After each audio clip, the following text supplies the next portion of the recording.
Salut tout le monde, c'est l'FGR pour un autre épisode live du VGM Show, en fait le 7e épisode et mon grand retour en force à l'émission. Je suis très content d'être avec vous ce soir. Ça faisait un bon bout que j'avais pas fait un vrai live legit. La dernière fois que c'est arrivé c'était en début mai je crois. Donc nous aussi maintenant officiellement de retour. Donc je vais vous parler un peu de ce que va en être le VGM Show. Jusqu'à, dans le fond, pour les prochaines semaines à venir. Donc, oui, en ce moment, je recommence à faire les émissions autant la semaine que l'émission du samedi soir. La seule petite différence, par contre, c'est que je risque pour l'instant, pour les quelques prochaines semaines à venir, ça se peut que ce soit encore instable au niveau de la sortie des vidéos, étant donné que je vais être encore sur mes horaires un peu particuliers. Par contre, d'ici les environs du 29 juin, techniquement, je serais censé de revenir à mon horaire habituel. Donc, à partir de là, je vais pouvoir retrouver une certaine rigueur dans ce que je fais. Donc, ça risque d'être un petit peu plus intéressant à ce moment-là. Par contre, je vais quand même essayer de vous sortir du stock d'ici là. Je vais essayer de vous faire peut-être des remixes entre-temps. C'est assez long à faire, fait que je sais pas si je vais avoir le temps d'en faire plusieurs. Mais en tout cas, je vais du moins essayer. Et je vais surtout, en tout cas, au moins vous faire quelques petits let's play au travers de ça, c'est sûr. Quelques streaming impromptus. Je vais montrer Splatoon sur la Wii U. Il y a plein de jeux que que je voudrais essayer. Il y en a quelques-uns que je me suis procuré aussi sur PC. Puis avec ma nouvelle machine de guerre, ben à cette heure, c'est assez intéressant de pouvoir streamer aussi allègrement que je le veuille, étant donné que bon, j'ai la puissance dans mon ordinateur enfin pour le faire. Donc, c'est pas mal ça qui arrive. En fait, ce qui s'est passé un peu avec le VGM Show, bon, c'est ça, comme vous saviez, j'ai travaillé beaucoup pendant les quelques dernières semaines. Ça m'a empêché de travailler avec autant de rigueur sur le VGM Show. Il a fallu que je prenne un petit break aussi pour me replacer avec ce nouveau changement d'horaire-là, étant donné que c'est assez hardcore. Là. On fait 5 jours de nuit, on a 4 jours de congé au moins entre les deux, mais après ça, on travaille 5 jours de soir. Puis ça switch entre les deux types de shifts tout le temps. Donc, c'est assez épuisant. Donc, c'est pour ça que j'ai slacké un peu sur l'émission. Mais là, étant donné que je vais retomber sur du 8 à 4 lundi au vendredi, donc beaucoup plus stable, ça va être beaucoup plus facile de tenir une rigueur, en gros. Puis pour ce qui va s'en venir finalement, au niveau des vidéos, bon, là je parlais au début de le faire en anglais. J'ai fait quelques bêta-tests avec les streamings dans le courant des dernières semaines. Puis, après réflexion, j'ai décidé d'abandonner un peu le projet. Bon, j'ai quand même une certaine aise avec la discussion en anglais, mais étant donné que c'est pas naturel pour moi, c'est pas aussi simple et aussi inné pour faire comment je pourrais dire ça, c'est pas aussi inné pour divertir les gens, parce que dans le fond j'aime vous montrer mes jeux pis tout, dans le fond c'est mon but de ma passion, c'est juste de vous montrer les jeux auxquels je joue. Salut Dr. Niwaus, bienvenue à l'émission. Ouais, c'est ça, dans le fond c'est bien le fun de vous divertir pis tout, mais avec la discussion en anglais, j'ai pas la même spontanéité que quand je parle en français. Donc, les jokes peuvent peut-être pas être aussi drôles parce que je les traduis au fur et à mesure que je les dis. Fait que ça n'a peut-être pas le même impact en anglais que quand c'est dit en français. Donc, c'est pour ça que j'ai décidé de laisser tomber l'anglais pour mes émissions puis aller plutôt que le français. C'est sûr que j'ai pas de problème. Si j'ai des viewers anglophones qui viennent me parler, je peux leur répondre sans problème, bien entendu. Puis, comme vous allez le voir tout à l'heure avec l'entrevue que j'ai faite avec DJ Cutman, je suis capable de parler en anglais. C'est juste que là, ça paraissait un petit peu weird parce que j'ai bégayé un peu parce que j'étais très content de parler avec lui, là. Mais c'est ça. D'ailleurs, l'entrevue qu'il va y avoir en fin d'émission, c'est une entrevue préenregistrée que j'ai faite avec lui hier soir. Donc, je vais passer ça à la fin de l'émission, étant donné que ça dure quand même assez longtemps, là. Puis c'est pas mal ça, finalement. Donc, c'est ce qui s'en vient avec le VGM Show. Là, vous venez toujours d'entendre... Ah, j'ai une petite question ici de Dr. Lee. Wow, c'est la première fois que je viens ici. C'est quoi le concept de ton show? Écoute, juste pour t'expliquer rapidement ce que c'est le VGM Show, en gros, je passe un petit peu de musique de jeux vidéo entre mes segments quand je discute, finalement. À toutes les semaines, normalement, je vais sortir des vidéos de let's play de jeux variés, autant que ce soit juste un jeu particulier ou des jeux de différents calibres. Et la fin de semaine, en fait, le samedi particulièrement, c'est l'émission live qui se passe, donc à toutes les 18h. Cette semaine, exceptionnellement, c'est dans le fond... Pardon, c'est aujourd'hui, c'est dimanche, étant donné que j'ai dû faire de l'édition sur l'entrevue que j'ai faite avec DJ Cutman. Ça a pris un petit peu plus de temps que prévu, donc là, j'ai fini de l'éditer, je vais passer ça tout à l'heure, vous allez voir, c'est super intéressant. Puis, c'est ça. Dans le fond, c'est pas mal ça le concept de l'émission. Si tu veux juste follower la page, tu vas pouvoir voir comment ça se passe au VGM Show. Et c'est pas mal ça. Donc, je vais conclure ce petit segment avec une autre mélodie de DJ Cutman que j'apprécie beaucoup. Donc, avant le début de l'émission, vous avez entendu... c'était Trip to the Tropics de DJ Cutman. Et on va enchaîner avec une autre petite toute de lui que j'apprécie immensément. Ça va être DJ Cutman Strike the Earth featuring Kevin Villeco. Donc, c'est un remix de Shovel Knight. Donc, je vous passe ça tout de suite et après ça, on revient rapidement avec un bref segment des nouvelles et on enchaîne après ça avec l'entrevue avec Chris Davidson, aka DJ Cutman. On continue ça tout de suite, mes bons amis. On revient après une petite pause musicale.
Rebonjour à tous, ici le VGR pour la continuité et on va enchaîner ça avec les nouvelles de la semaine. Donc, les petites nouveautés à retenir de cette semaine. Oh, je viens de me rendre compte que j'en ai oublié une assez importante à mentionner. Je vais vous la glisser en fait tout de suite avant de débuter le tout. Les fans de la série de Bethesda vont être très contents d'apprendre qu'un tout nouveau volet de la série Fallout va sortir prochainement, donc en l'année 2016. Fallout 4 a été officiellement annoncé, donc il y a eu un petit peu de controverse. Controverse serait un mot un peu trop gros à utiliser, mais il y a eu beaucoup de monde qui ont été par exemple non satisfait de la qualité graphique de ce qui a été affiché. Effectivement, le vidéo qui nous a été montré il y a quelques jours, dévoilant le nouveau volet de la série Fallout, montrait des graphiques qui étaient un petit peu ordinaires, honnêtement. Je m'attendais à un peu mieux de leur part, parce qu'on s'entend que Bethesda ont toujours été ça à coche au niveau graphique. Je fais juste penser à l'époque, un petit bout, avec la sortie d'Oblivion, les graphiques étaient juste out of this world, puis ils ont toujours été avant-gardistes pour ça. Mais avec la sortie du vidéo de Fallout 4, on avait l'impression qu'il avait comme pas tout à fait terminé ce qu'il avait fait. Je ne sais pas si c'est vraiment le produit final qu'on va avoir en bout de compte, mais c'est... Ça va être juste à voir finalement comment ça va se développer. Par contre, le jeu a quand même l'air intéressant. Je veux dire, il a quand même l'air d'avoir une certaine vie qu'il n'y avait pas dans les autres. Les autres, je les ai toujours trouvés très bruns. Puis même les villes semblaient mortes. Puis c'est sûr, c'est un wasteland et tout ça. Mais dans le vidéo qu'on a vu, on voyait une espèce de foire avec plein de gens qui marchaient, avec de la couleur. Oui, ça avait l'air détruit, ça avait l'air d'un wasteland, mais on dirait que...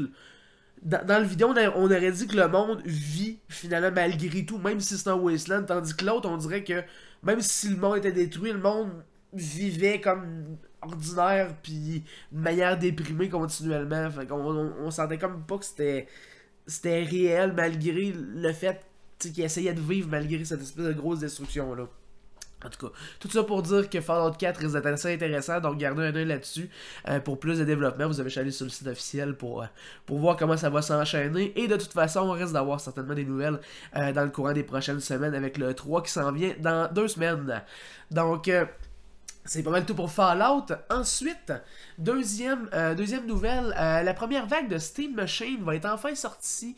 En fait, va commencer le 16 octobre prochain, donc en fin 2015, avec le Steam Link. Et il se retrouvera sur les tablettes le 10 novembre.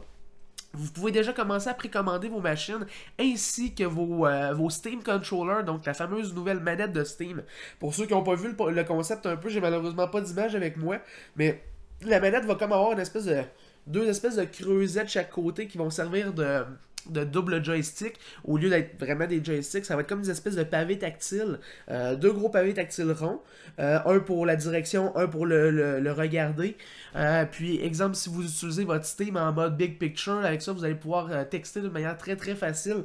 Dans le fond, vous allez pouvoir vous servir de vos pouces, un peu comme vous vous en servez pour vrai pour texter, mais à l'aide du contrôleur. Donc, quand vous allez texter, vous allez comme voir à l'écran vos doigts se promener ces lettres, puis vous avez juste à taper sur le petit pavé pour écrire, puis vous allez avoir le droit d'avoir 2 curseurs finalement pour écrire. Donc c'est carrément un texto, mais visuel avec la manette. Donc ça devrait être quand même assez intéressant. Puis les critiques ont été très très surpris de son contrôle, justement. S'attendaient à de quoi d'ordinaire, finalement, dû au fait qu'il n'y avait pas de joystick, mais à ce qui paraît, c'est vraiment surprenant à quel point que ça va bien. Donc, je suis probablement un des plus grands curieux à propos de ça. J'ai vraiment hâte de pouvoir mettre la main dessus pour voir qu'est-ce que ça dit. Parce que j'ai découvert quand même un certain amour à jouer avec du twin joystick, même avec des jeux de gun. Mais juste de pouvoir utiliser ça avec des pavés tactiles, j'ai le feeling que ça va avoir une précision supplémentaire qui risque d'être assez intéressante. Donc, c'est ce qu'il y en a pour les Steam Machines. Ensuite, pour la compagnie Capcom nous a annoncé un nouveau volet de la série Monster Hunter. Vous vous souviendrez probablement que la dernière épisode, je vous avais déjà parlé aussi d'un nouveau volet qui allait sortir, qui allait plus être une espèce de RPG, de JRPG, disons.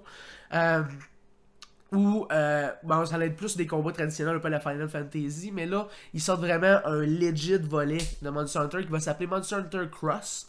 Ça va être un nouveau volet, donc une espèce de Monster Hunter 5. Par contre, on va se promener beaucoup dans des endroits qu'on a déjà visités dans des précédents Monster Hunter. On va rencontrer des monstres qu'on a déjà vus. En plus de ça, on va rajouter des nouveaux mondes, des nouvelles zones, des nouveaux weapons, des nouveaux types de combat skills. Donc... Le jeu risque de bouger quand même beaucoup. C'est l'affaire qui me déçoit un peu, par contre, c'est que le 4 vient à peine de sortir ici, là. On l'a eu comme en fin 2014, puis là, nous avons déjà le X qui s'en vient. J'ai comme le feeling que c'est trop rapide, puis avec les vidéos que j'ai vues, moi, personnellement, ben, j'adore la série Monster Hunter, j'en suis un grand fan, mais... je trouvais qu'il manquait un petit quelque chose. Je regardais les vidéos, j'étais comme, crime, il me semble que d'habitude, ils sont comme... c'est plus flagrant ce qui s'en vient de ce qui est nouveau, mais là je regardais ça, j'étais comme des nouveaux monstres, des nouvelles zones, mais je suis pas tant excité sur ce qui s'en vient, tu sais, au bout du compte. Mais en tout cas, je vais probablement y laisser sa chance lui aussi, tu sais, je veux dire, j'ai quand même un 3DS Monster Hunter 4 Edition, fait que tu sais, à quelque part je jouais bien ça pas pour rien, pour avoir payé pour la version collector, mais en tout cas, on verra bien ce que ça va donner avec le X. Ça risque d'être assez intéressant, mais je peux pas prédire ce qui va se passer. Donc, ça va être à vérifier. Ça va faire son apparition en 2016. Il n'y a pas de date de sortie encore d'annoncer. Mais ça va être acheté un œil. Ensuite, avec Smash Bros. Pour la Wii U et la 3DS. Donc, le 14 juin prochain, dans le courant de pas la semaine prochaine, mais l'autre. Un nouveau personnage sera disponible pour le jeu. Donc, pour les fans qui adoraient la contrepartie de NES, vous allez pouvoir recommencer à jouer avec le personnage qui s'appelle Luca. Donc, qui vient du jeu Earthbound 2, a.k.a. Mother 3 au Japon. Donc, vous allez être en mesure de pouvoir jouer avec celui-ci à compter du 14 juin prochain. Vous allez pouvoir l'acheter pour 3,99$ par console. Sinon, vous pouvez payer 4,99$ et vous allez avoir la version 3DS et la version Wii U. Aussi, en même temps, ils vont sortir... pardon. Ils vont aussi sortir des costumes mathématiques de Splatoon pour les Mi-Fighters, donc probablement des petits skins thématiques poulpe. Donc eux vont être disponibles pour le coût de 75 sous l'unité, ou vous allez pouvoir aussi, encore une fois, avoir à l'unité, parce qu'il va y avoir plusieurs types de costumes différents, vous allez pouvoir avoir 75 sous par costume, ou 1,15 par costume pour les deux consoles en même temps. Ça va être vérifié. Et dans le courant de la semaine prochaine, il va y avoir un nouveau stage qui va être disponible pour les joueurs qui possèdent déjà le jeu. Et il s'agit du stage Miiverse. Donc vous avez probablement déjà entendu parler dans les temps que le jeu avait été annoncé. C'est une espèce de stage avec des plateformes vertes. Et il va y avoir des espèces de carrés en background qui vont apparaître, disparaître. Puis ce que ces carrés-là vont afficher, ça va être des images qui se retrouvent sur la community du Miiverse. Ça va être surtout, exemple, des messages, des dessins, faits à partir... basés sur les personnages. Donc, quand on a vu d'ailleurs une des images qui était vraiment assez cocasse, on voyait Sonic combattre, et à l'arrière, les images qu'on voyait, c'était le fameux dessin de Sonic qui dessinait à la main, puis qui est vraiment lettre, marqué Gotta Go Fast, qui était dessiné partout, ou une face de Sonic qui était comme... en gros plan. Donc on voit qu'il y a vraiment quand même une source de choses qui pourraient être très très drôles dans ce qui va être affiché en arrière. Bien entendu, Nintendo risque de filtrer pour pas se ramasser avec des dessins à saveur non G for General, you know. Donc c'est ce qui a trait à Smash Bros. Ensuite, pour les jeux qui possèdent déjà justement le jeu Splatoon, des DLC gratuits ont déjà été donnés depuis sa sortie. Ils en sortent quand même assez fréquemment. Et il y en a un autre qui est disponible depuis vendredi à 19h en fait. Il s'agit du DLC du pinceau. Donc ils ont rajouté une nouvelle arme qui s'utilise un peu comme le rouleau de peinture. Mais à la place, c'est une espèce de gros paintbrush qu'on va peinturer à terre pour étaler la peinture. Puis en plus, on va pouvoir sauter, donner des coups de pinceau pour comme splasher avec de la peinture pour faire plus de dommages contre les ennemis. L'arme vient aussi d'ailleurs avec un sprinkler et un ink strike. Le sprinkler, dans le fond, c'est comme une espèce comme un sprinkler de jardin finalement. Il est à terre puis il fait comme... Puis ça pitche la peinture un peu partout. Puis le Airstrike, ça je l'ai... ah oui, je pense savoir c'est quoi. On a une espèce de roquette de coller dans le dos. Puis là, tu vas voir le petit bonhomme, il va mettre sa tête sur les mains sur sa tête, le roquette va partir dans les airs. Puis ça va faire une espèce de gros torrent de peinture à une zone qui va peinturer la zone, mais aussi le fait que s'il y a des gens qui osent s'approcher le moindrement de ce torrent-là, c'est la destruction immédiate. Donc... ça va être à vérifier pour les possesseurs de Splatoon sur la Wii U. Ensuite, parlant de DLC, on va continuer avec Monster Hunter 4 justement sur la 3DS. Le mois de juin va nous apporter encore quelques nouveaux costumes pour les palicots, donc les petits chats qui nous aident pendant l'émission. Donc cette semaine, le DLC vont apporter 14 nouvelles quests au jeu, en plus de nous apporter de l'équipement palico basé sur, en premier lieu, Isabelle et Mr. Resetti d'Animal Crossing, donc la petite taupe qui nous parle quand on reset le jeu sans sauvegarder, ou l'espèce de petit chien blond qui nous guide dans la version sur 3DS. Et... il va y avoir aussi un costume de Dante de Devil May Cry. Donc, on va avoir une espèce de petit chat avec un toupette blanc, une espèce de grand trenchcoat rouge, puis une épée démoniaque pour se battre. Donc, c'est ce qui s'attrait à Monster Hunter 4. Et pour terminer les nouvelles de la semaine, pour ceux qui ont déjà joué au jeu Corpse Party sur PSP, ils vont sortir une nouvelle version qui va s'appeler Corpse Party Blood Drive. Il est déjà sorti au Japon, il va sortir bientôt en Amérique du Nord. Je n'ai malheureusement pas la date, ça va être sorti dans le coin de l'automne. Le jeu va nous apporter, dans le fond, nous rapporte encore une fois à Heavenly Host, donc il est la fameuse école où se passe la série du jeu. Et par contre, il nous l'apporte dans un angle de vue qu'on n'a jamais eu la chance d'avoir, c'est-à-dire en 3D. Donc les graphiques ont toujours été reconnus pour être un peu proches d'un RPG Maker ou quelque chose comme ça. Mais là, il va nous apporter des décors en 3D, des animations plus approfondies, du ambience lighting, donc... la lumière qui va comme s'ajuster tout dépendant de dans quelle zone qu'on est, etc. Puis ils sont censés aussi ajouter beaucoup de surround au niveau de l'ambiance, donc pour ajouter encore plus de lourdeur au jeu. Donc ça va être acheté un œil Corpse Party Blood Drive sur PlayStation Vita. Donc ça va venir éventuellement dans le courant de l'automne. Donc c'est ce qui conclut notre petit segment de nouvelles. Je vais refaire une brève pause musicale et après ça, je vous envoie l'entrevue avec l'incroyable Chris Davidson, a.k.a. DJ Cutman. Restez à l'écoute, une petite musique et on revient tout de suite, mes bons amis.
Donc, rebonjour tout le monde, nous voici de retour après cette petite pause musicale. Et comme je vous avais mentionné en début de semaine, cette semaine, j'ai un invité très spécial avec moi. Il s'agit de Chris Davidson, a.k.a. DJ Cutman, qui va nous discuter un peu à propos de ce qu'il fait en général dans la vie. Dans le fond, c'est un remixeur de musique de jeux vidéo que j'apprécie immensément, soit dit en passant. Vous devriez aller voir ses affaires, je vais vous donner les liens de toute façon après ça. Puis c'est ça qui est ça, donc DJ Cutman, how are you doing, man? I'm doing great. Thanks for having me. Yeah, no problem. Thanks for being here with us, man. Sure. Today I have some little questions for you since the beginning of all of your stuff and things like that. So first of all, I personally discovered you back in 2013 with an outro from the Continue web show. And it was your Ghost and Goblin Haunted House mix, which was running at the end. And I really fell in love with just the beat and the groove of all the songs. So since then I started searching for your stuff, and I really enjoyed all of your things. So basically, when did you start loving DJing, and when did all of this started? Well, for me, I started DJ Cutman back in 2010. Before that, I was working in a recording studio as an assistant engineer, and then later as an engineer, recording and mixing hip-hop music. And a lot of the spirit of hip-hop music is samples, or sampling from all different sources, sometimes old funk and soul records. But I had one client who was a big video game fan, and I was a big video game fan myself. So after the sessions were done during the day, I would stick around and use some of the drums that the rappers would bring into the studio and mix it with my own video game music. And I did that for about a year in 2009, and then in 2010 I attended my first convention, which was MagFest, and that changed my life because I had never been to a convention where there were so many people that liked the same kind of stuff that in real life, you know, that liked video game and video game music. So after going to that con, I was like, I have to do something for these people. I have to make something. I have to be involved in this scene. So I took my studio experience and all those beats I had been making, and I put together my first album, and I released it under the name DJ Cutman. And then I started going out on the streets, actually like on the street, with a pair of speakers and my laptop, and I would play this video game music because I didn't know how to get a gig or where to get a show anywhere. So I would just go out on the street and play this music, and I did that for, I don't know, maybe 6 months or so, and then I started to go to more conventions, and eventually I got booked at those conventions. So I started playing concerts for like MagFest and Otakon and PAX and all these American conventions, and that really opened me up to a whole new group of people who really enjoyed video game music as much as me. So I knew that I had to continue this project because it was the work I really loved to do. It was the music I really loved, but I was also connecting with all these people that liked the same kind of music, that were a big fan of video games and video game music. So that's kind of that's the history right there. I started sort of just doing it for fun. I went to conventions and got inspired by all the people that I met, and I've just kept at it ever since. And talking about conventions, I don't remember exactly the year I've been to, but I think I've seen you wearing your costumes, like sitting on the ground with your laptop and beatbox speakers. It was at PAX East. I think it was 2009 or 2010. 2010 PAX East was my first convention going as DJ Cutman, where I brought my speakers. So PAX East 2010, so it was MagFest 2010 was my very first con, and then PAX East 2010 was the first time where I was like, I need to play this music I've been making, I need to go out there. So I brought that speakers, the same ones I played on the street, and my laptop. I just sit down on the speakers and I just play music in the hallways. And I did that for years. I still do that sometimes. And it's a lot of fun. It's a great way to meet people, and it's a great way for me as a DJ to get more people familiar with who I am and what it is I'm doing. Yeah, definitely. And just myself, when I heard your remixes when you were in that hallway, it was that huge hallway, you know, with huge pillows where people could chill and play 3DS. And I was talking with some of my friends around the corner, and you were sitting there, and I was like, damn, that music is really great. Awesome. Thank you. And did you start with other kind of music before making video game music, like EDM, simple EDM, or maybe rap? Well, I had been growing up with music my whole life. I played a saxophone growing up in high school and in college, and I was making electronic music with my computer for many years before I started working in the studio and before I started DJ Cutman. I used to work with a program called GarageBand, and then I moved on to Reason. So I had a lot of experience making music and then working in the studio, a lot of experience making different kinds of music. Some of it more experimental, and some of it was kind of poppy, and some of it was kind of chilled out. So I had a lot of experience making music before I started DJ Cutman. So when I decided to turn my focus sort of less on original music and more on video game music, I had a lot of experience, so I was able to make these video game songs I love so much sound as good as I could, because I had all this experience doing different kind of stuff. So I had been working with music for a long time before I started DJ Cutman. Oh, great. And that brings me to another question. Yeah, recently you did a special show on Saturday night with your sister, Baru Queen, which was great, I have to say. And it seemed that DJing and music in general seems to run in your family. Are you both the only one, or is it coming from your parents or grandparents, maybe? Oh, so my father is a musician. He is a guitar player and a composer. And growing up, my sister was the one who always seemed to take music a little more serious than me. I mean, I played saxophone. I like to experiment with computer music. But my sister is a classically trained cellist. So she has her master's degree in early music, and she plays the cello, and she has a YouTube channel, Emily Plays Cello, and that's her main job, is to play cello and teach cello and to make videos on YouTube about the cello. I sort of found my way into DJing when I stopped working at the studio, just because I wanted to continue working with music. And then my sister, seeing me DJ over these past few years, she is a big fan of pop music and R&B, so she has been seeing me doing it, and she was kind of thinking like, oh, you know, I'd like to do this. This doesn't look so hard. But because she has all that training, she has really good instincts about what music works well with other songs. So she took to DJing very, very quickly. That show last Saturday, that was only her second show ever, and I thought she just played flawlessly. So yeah, definitely. Yeah, it's cool. My mom is a graphic designer, and me and my sister both have the fusion of my dad's music and my mom's art and design, because I do a lot of my own design. I designed this shirt that I'm wearing today, which is kind of funny.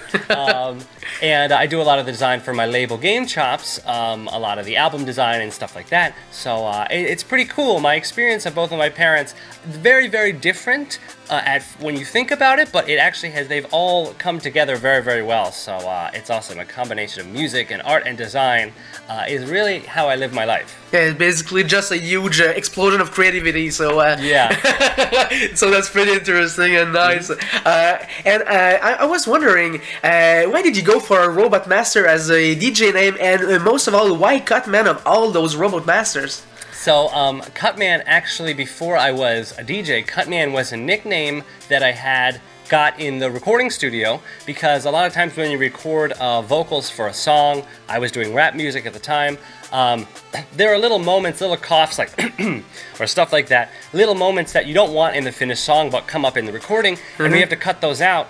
And I remember one of my clients saying to me like, hey, Cutman, cut that out, because I had a really good knack of like just selecting the little area and cutting them out really quickly. So like there'd be a bunch of little weird coughs and things, and I just cut them out really fast. And one of my clients called me Cutman once, and then when I started DJing, it all made sense, because of the Robot Master, Cutman from Mega Man, and also the way that I make music is a lot about cutting little samples and rearranging them and shifting things over. So a lot of cutting and pasting. So Cutman, while it is the Robot Master, it also is kind of the way I work, and this nickname I got when I was working in the recording studio. So it all sort of came together, a whole bunch of different little reasons. Nice.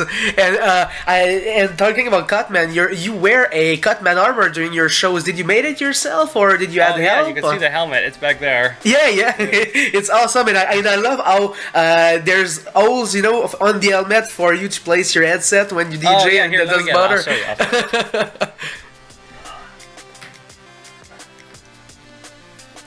So here's my helmet. So I did not make this. It was designed by my friend. He goes by Slappy Meats, And he has made a lot of helmets for a group called the X Hunters, and he's made a lot of very incredible cosplay costumes himself. But this one was custom. We designed it together, and then he built it, and it has this track here with these holes that I can fit my headphones in, so I can actually DJ while wearing it, which is very important. It also has these grates here for the heat to escape, so I don't overheat when I'm playing a show. So this is a very functional helmet here. So yeah, it's really awesome. And my armor too was made by a friend of mine.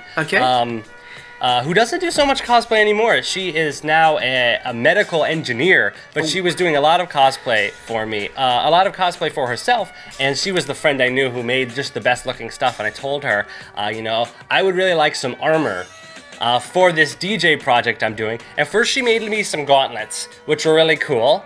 And I still actually have them back in storage, my big old gauntlets. They're actually built out of soda bottles, but they look cool. And she built me some big leg pieces that were just way too hot. So I wore them at a bunch of shows, but they were just too hot. I can't wear them anymore. And then lately I was like, we did the arms, we did the legs, but I think we really need a big chest piece. And she worked up the design herself and made it for a MagFest show. So at this MagFest, I think it was 2012, I knew I was getting it, but I hadn't even seen it yet.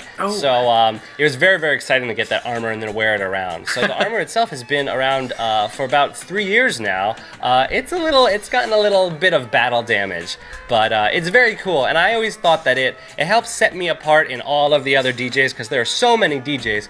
But also, like, so much of this project is about fun, it's about video games, it's about conventions. So I thought having a fun, like, hero-like costume was very important. Yeah, well, with the community that we have in the video game community, we're all kind of geeks, so you know, superheroes and robots and stuff like that is just awesome. So your armor, it fits just perfectly, and with the logo and the metal, the semi-metal stuff on the bottom layer, it really fits perfectly with the style. Oh, thank you. I'm so glad.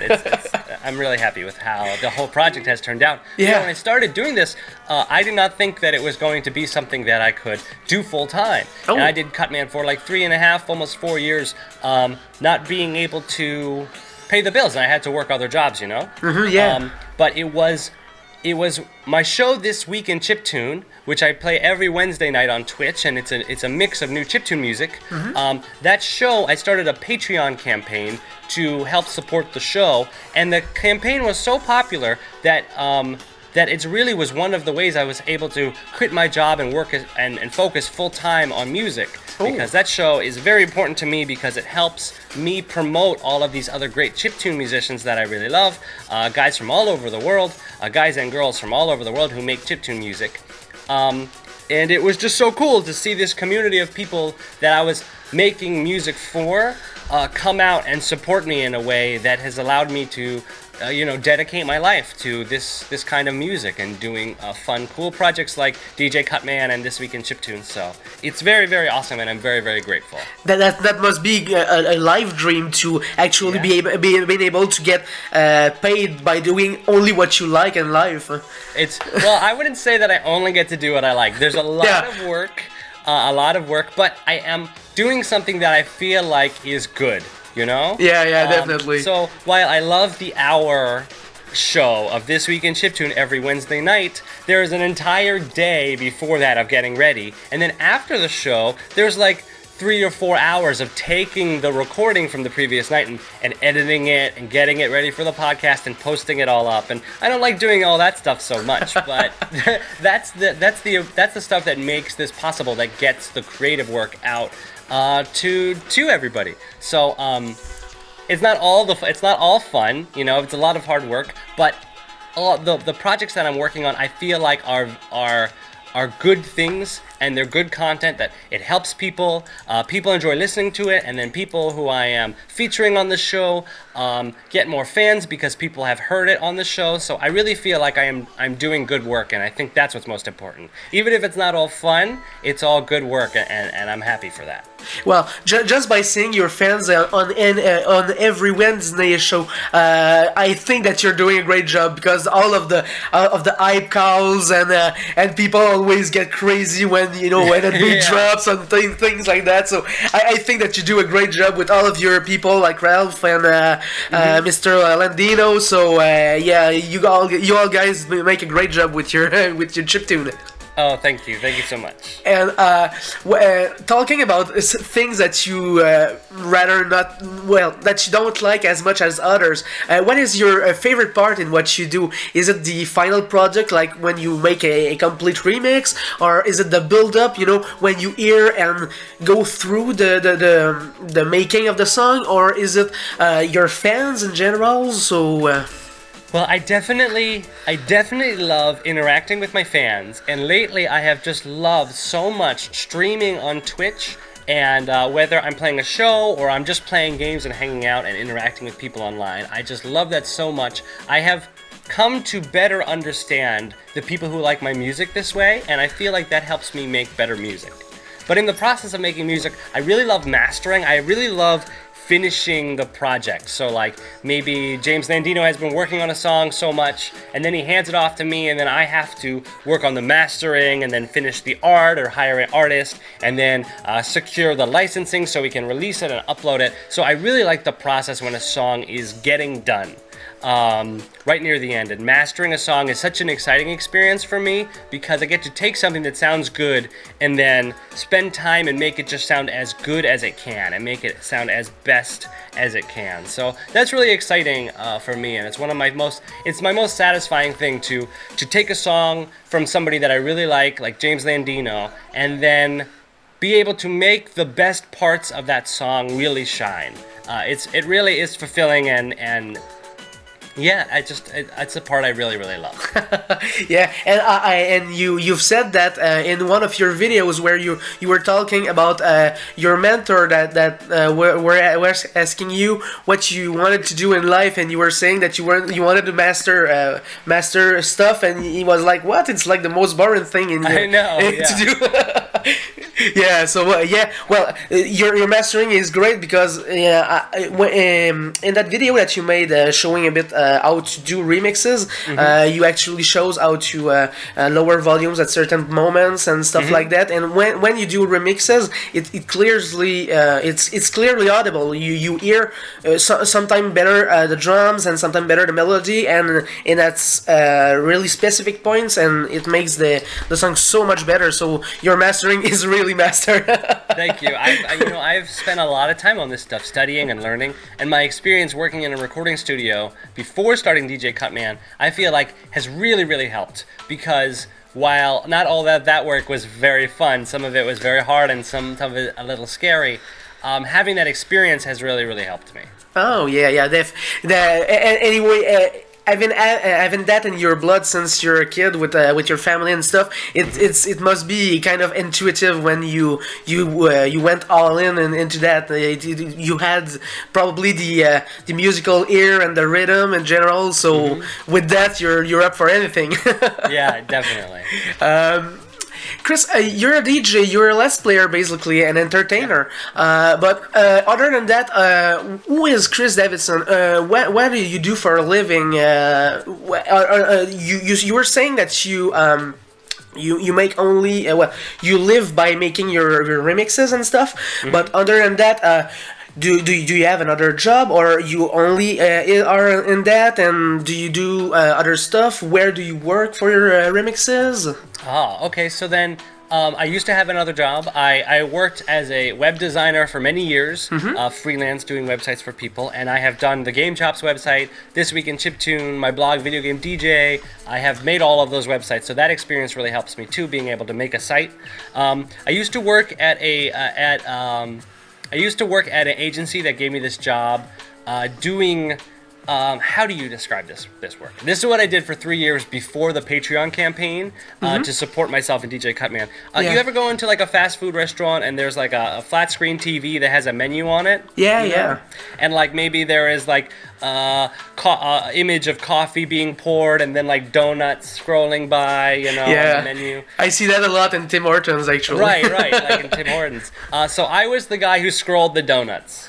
Oh, so that was my job for 5 years for this big food service company that made a lot of this stuff. I have a film degree. I went to college for film and cinema. Oh, okay. So I was using my film degree to scroll donuts and to fade between vegetables and stuff like this. I did this job for like 3 years. Okay. And it was not a very challenging job or a very fulfilling job. It paid well enough to keep me surviving and to keep me living here in Philadelphia, and also to help me slowly produce some music as DJ Cutman and work with my record label, Game Chops. It actually helped me start Game Chops, which is a record label for video game remixes. But the thing that is different about some other sites and Game Chops is that we license all of our video game remixes, or all of them. We license a lot of our video game remixes from the video game companies to so we can put them out on iTunes, so we can put them out on Amazon, or we can offer them to people on Twitch or on YouTube to use commercially with a license. So before that, a lot of video game remixes, big websites that had them, they were putting them out as fan arrangements, but with no kind of license and no sort of legal background. So sometimes, they would get in trouble because they hadn't cleared it with a video game company, for example. So when I had been doing DJ Cutman for 2 years, and I thought, what could I do to give back to the scene beyond just my own music? And I thought making a record label that would help artists actually clear video game music, so it could be on iTunes, so it could be played on the radio, for example, or go out to a larger audience. Something to make video game music legally legitimate, because I had always loved video game music, and I always loved video game remixes since high school or even younger. I had loved this stuff, but it had always seemed sort of underground and sort of like maybe it's legal, maybe it's not. So I thought there must be a way that I could help this whole scene by helping people clear this music so it's legal. And if somebody buys a song, say a Zelda remix, like James Landino's Zelda remix, if they buy it, a portion of the sales would go back to Nintendo. A portion of the sales would go to James, and a portion of it go to the label to do more stuff. And that's what we've been able to do. I partnered with a company called Louder, Loudr, Louder FM, out of San Francisco, and what they do is they have relationships with Nintendo and Sega and Capcom and all these big companies, and they call up and they say, hey, we have a great new Zelda remix, and then Nintendo goes, oh cool, alright, put it out and just let us know when it sells, and they're like, thanks. and so thanks to partnering with Louder, we're able to put out this music that's legally clear, and it's just cool because it's allowed a lot of fun opportunities. I got to DJ at E3 last year, and the fact that I have a bunch of cleared legal video game music was a big sell because some people are not, big companies are not sure about using fan-made remixes, but all the stuff on Game Chops is cleared. So it was very, very exciting to sort of have that opportunity and to make my label something that sort of gives more opportunity to all the remixers who are involved. So maybe it's a little boring, I don't know, but I was really excited to have Game Chops be the world's first legitimate video game remix label, because I love video game music, and I think that some of the songs in video game music are some of the best songs ever written, and I always felt kind of sad that like people don't hear the music if they're not playing the game. Well, some of these songs are just so good. So my label Game Chops was my way of sort of giving back to the whole video game industry by saying, hey, here are video game remixes that are cleared legally, that go to support the video game developers as well as the musicians. So I think that is very, very cool, and it's been a lot of work to get Game Chops where it is today. But right now, the label is sustained on record sales. Just people who download our music, or who stream it on Spotify or YouTube go to support ongoing projects with Game Chops, and we're able to make money for the musicians who make this music. We're also able to pay artists to draw album art and give opportunities to all these great people that might not have had them before this. So it's another way that I am always thinking about how I can do what I love, you know, make great music, but also how can I give back and give more things out to the people who are in my scene, this video game remix scene, and also the people who are working in it, making other video game remixes or making video game themed art. How can I provide, you know, make some sort of opportunity for those people so that all of us can do better and, you know, live our dreams of being able to live off of our art. Yeah, definitely. Yeah. And it seems to work perfectly fine just for now. And would you like to be? You were talking about maybe being approached by companies or things like that. Would you like to be approached like the guys from OC Remix that have been approached for a Street Fighter HD remix? Yeah. That would be great, I think, to have Cutman and Game Chops stuff in a game, you know.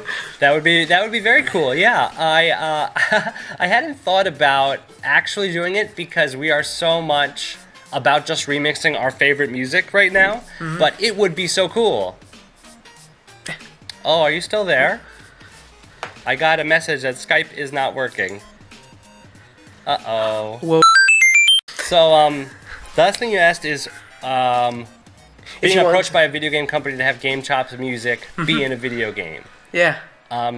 So I think that would be really cool to have a chance to work with a video game company to do remixed music for an official release. I think that would be so cool. I know that my Shovel Knight remixes, the one that I did with Kevin Vallejo and the James Landino Shovel Knight remix, were both tweeted by Yacht Club Games, the company that made Shovel Knight. Wow. And I've heard whispers that my Shovel Knight remix may be on their new soundtrack. Wow. We'll see what happens. But right now, Game Chops and me and my guys are all focused on making, remixing the music that we all really... Yeah, and that's the most important thing. So if a game company wants to approach us to do something special for a game that they're working on, I think that would be so cool. But right now, we are all very happy just picking our favorite video game music and reinterpreting it as musicians and as artists. Oh, that's great. Well, that's already something to be able, you know, to just think of a song that you like and go, oh yeah, I'm gonna make a remix of that. That sounds great.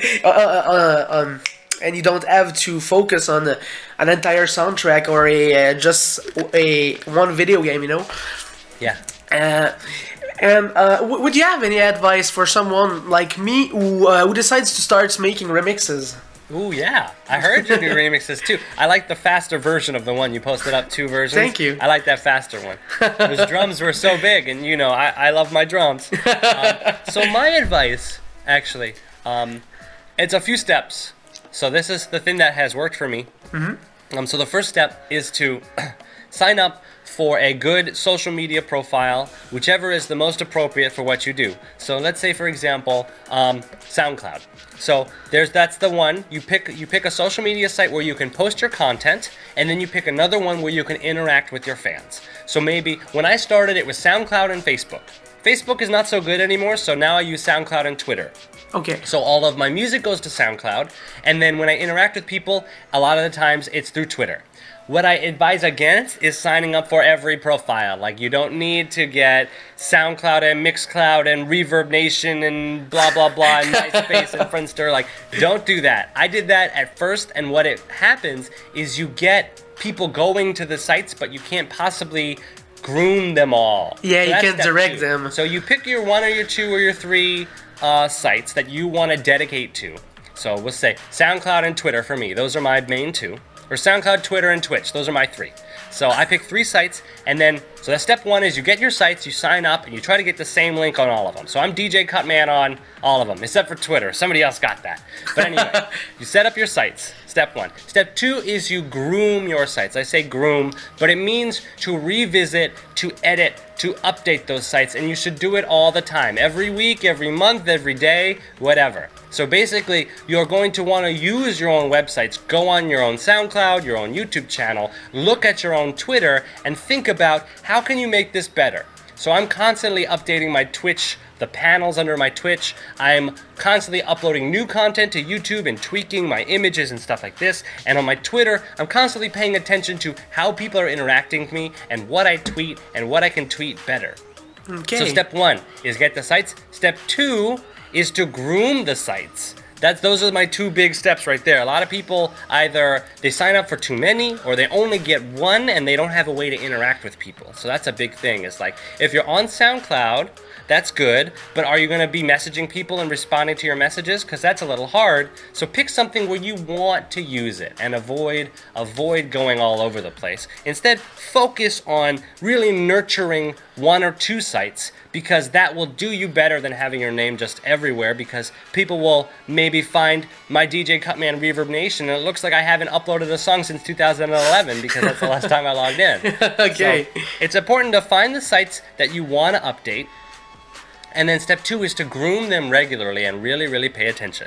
Okay. And then step 3, and this is also important, and I don't see enough people doing it, but it's so important, which is find out who else in your scene is doing similar stuff and learn everything you can about them.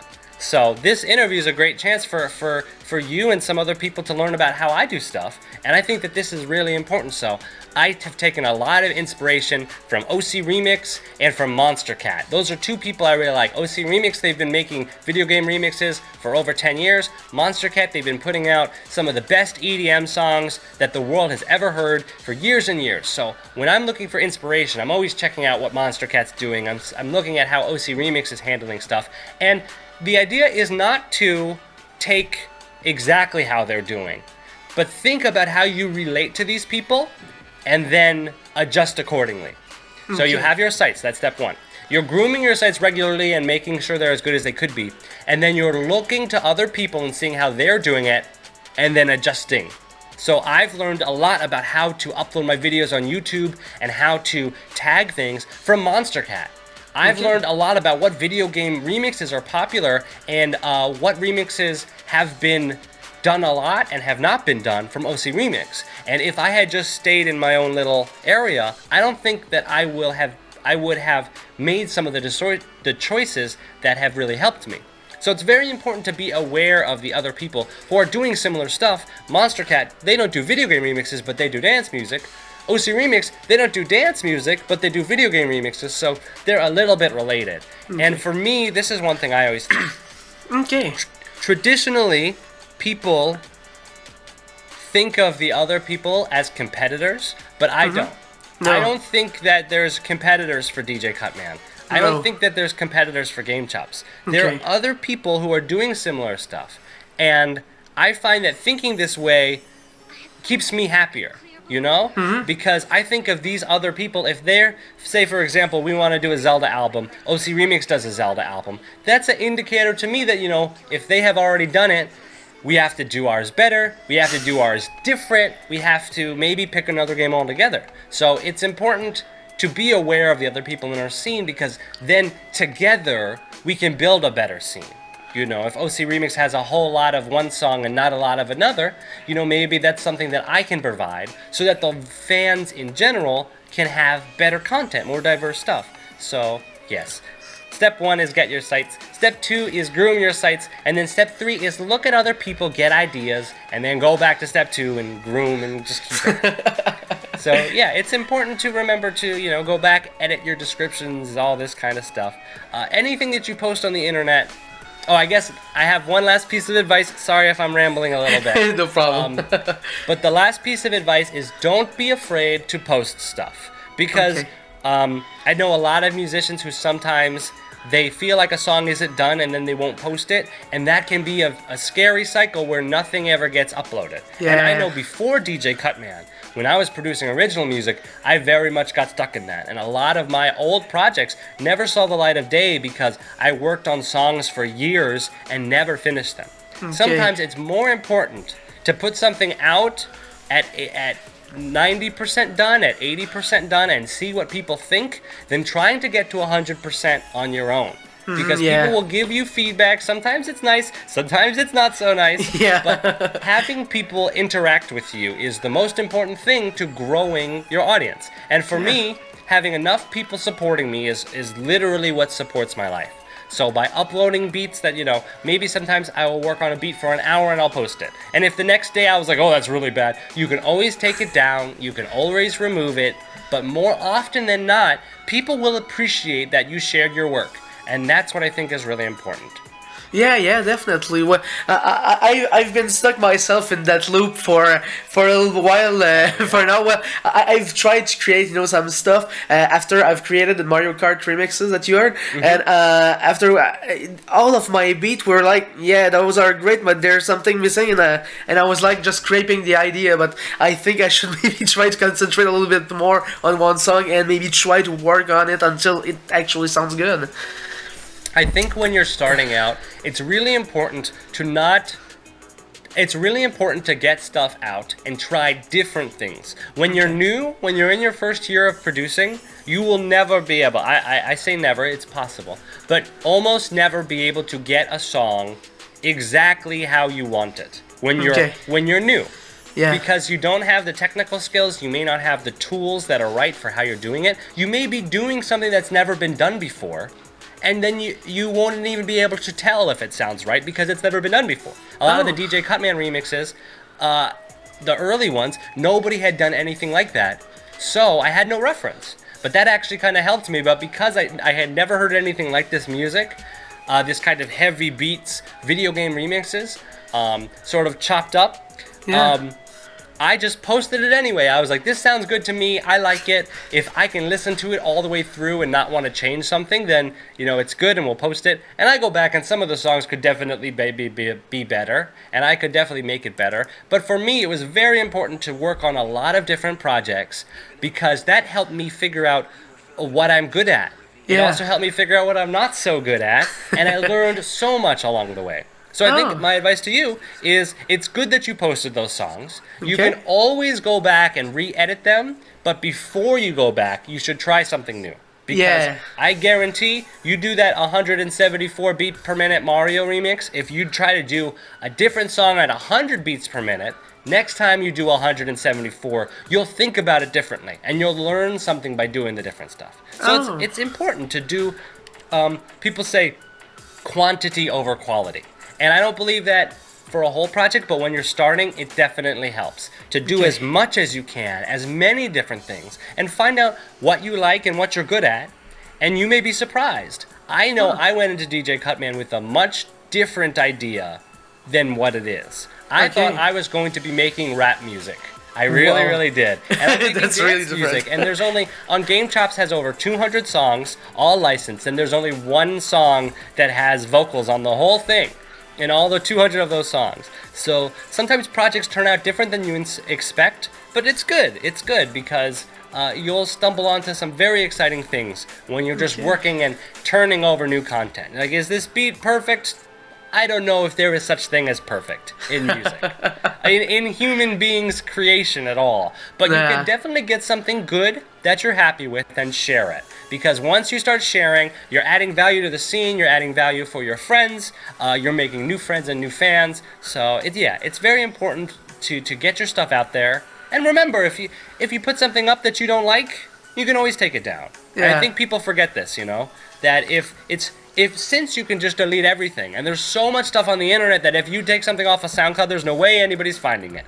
Like, maybe if you're super famous in 20 years, somebody might find it, and then it's a cool thing from 20 years ago. You know? It's a treasure. Exactly. So, I think it's important to get your work out, to interact with your fans, and to share your music and the things that you like. Because ultimately, that's what makes the world a better place for everybody.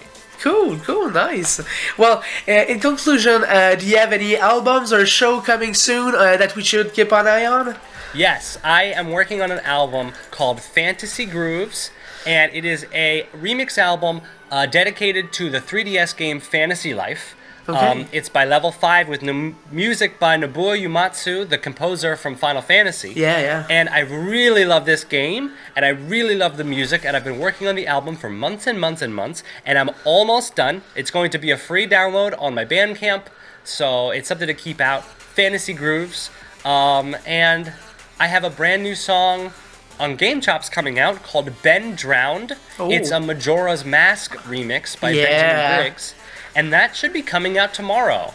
So Ben Drown will be out. It'll be on the Game Chops YouTube channel, and I'll be linking to all the places where you can buy it. Based on the creepypasta, so Yes, I bet exactly. it will have a little bit of horror thing in it. Yeah, exactly.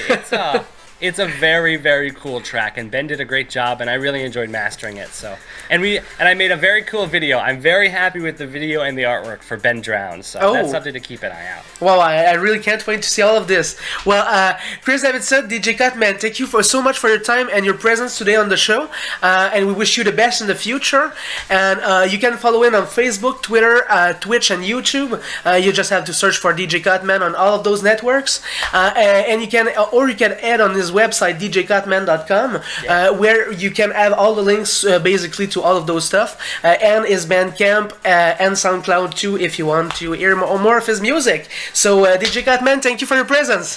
Thank you so much for having me. Yeah. So guys, thank you for today. That's the last part of the show. So we're gonna see each other next week on Saturday at 6 p.m. like usual. And don't forget, guys, keep gaming. Ciao, bye.